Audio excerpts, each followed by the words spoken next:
Kinna, so when he spoke about boycotting elections and the validity of such actions, it took me back to 1992 and the fact that the parliamentary elections were actually boycotted by the MPP. How do you respond to that in some 30 seconds, if you may?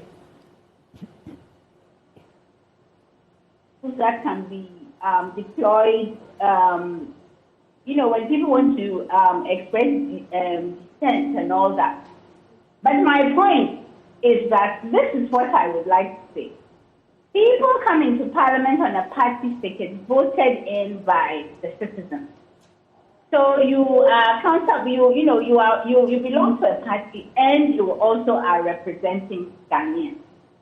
Somewhere in between those two, you have two masters.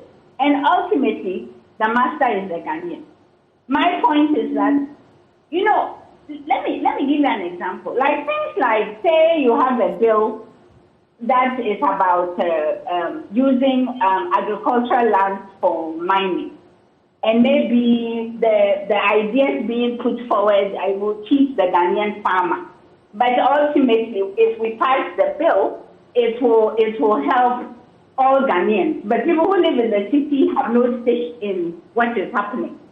There should be a way for people, for representation of parliament to identify that the MPs, all of them, most of them who come from rural areas, feel this way, as opposed to they can cross party lines. Of course, people will always be party members. We know that.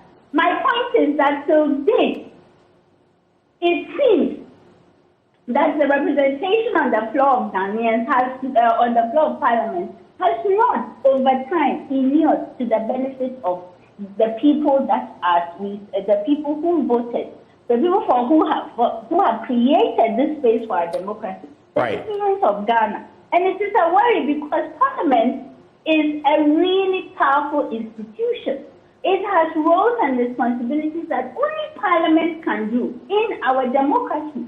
There are so many ways to contribute. There are so many ways to represent. Right. That sometimes we feel, and I'm not saying this because I'm Odekro and Kinna, Ghanaians feel that we are not getting what we want from Parliament. And a lot of times they want to switch off their minds from Parliament, which is not a good thing.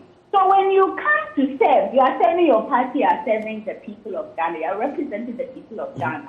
We must see that this is being done in our best interest. Okay. This was said, of course, sometimes Parliament can go against the people when it is right. When they feel like this is good for us, the people will have to catch up on the issues. We know these things happen. Okay. But I don't think that I have gone off the deep end by suggesting that representation on the floor of Parliament has more often than not toward a party line over the interests of Ghanaians. Because people have, you see what, I'm a feminist, I'm a Pan-African feminist, and I'm a Ghanaian. Somewhere in that, I will always side with Ghana. Okay. You see what I mean? There should be a way, and I know there is a way. People do this in other jurisdictions as well. They stick to their party ideology, they stick to the party line, they find a way of representing Ghanaians. So that in the end, every single cycle of the parliament, things are being done in our best interest. Okay.